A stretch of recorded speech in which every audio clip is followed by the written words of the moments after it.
Sophia always felt guilty when she lay still.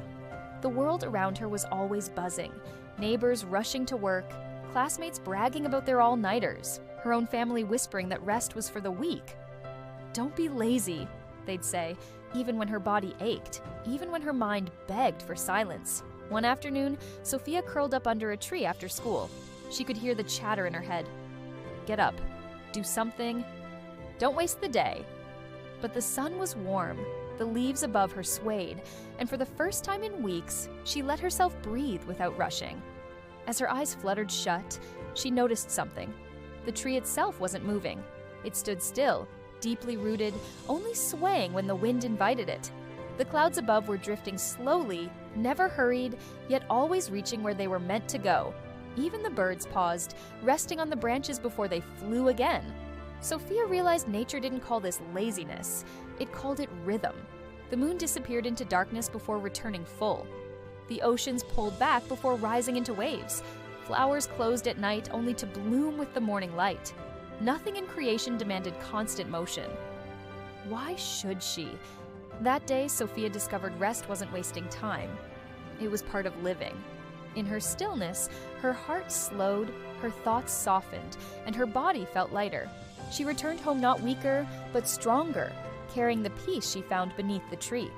Years later, whenever someone told her she was lazy for pausing, Sophia would smile.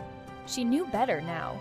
Rest was sacred, the quiet place where strength gathered, where healing began, where life itself remembered how to bloom.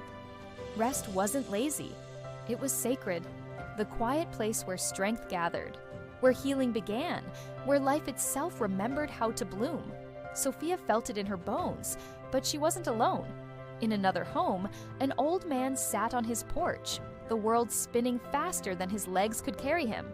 Neighbors whispered that he was slowing down, becoming useless.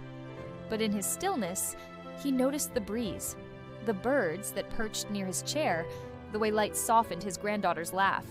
His rest was not weakness, it was wisdom. Across town, a woman stacked boxes in a warehouse. Her body screamed for a pause, but the clock demanded more. Every break she took was a battle with guilt. Yet, when she finally stopped, leaning against the cool wall, closing her eyes, she realized her heart was steadying, her breath returning. In that pause, she wasn't failing. She was remembering she was human. And in a small yard, a child lay sprawled in the grass, staring at clouds drifting like slow-moving ships. No one called her lazy. They called it daydreaming. Children know instinctively what adults forget, that rest is play, is growth, is part of living. Rest shows up differently for each of us. For the young, it fuels imagination. For the worker, it restores strength. For the elder, it carries dignity. What if rest has always been a prayer whispered through every stage of life? What if every pause we take is an act of trust, that the world will keep spinning even if we don't keep pushing? Rest is not the absence of doing, it's the presence of being.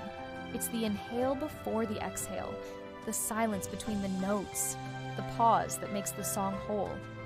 So the next time someone calls you lazy, remember this. You're not failing. You're honoring the sacred rhythm of life. Because without rest, there is no rising.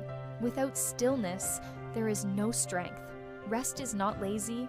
Rest is holy ground.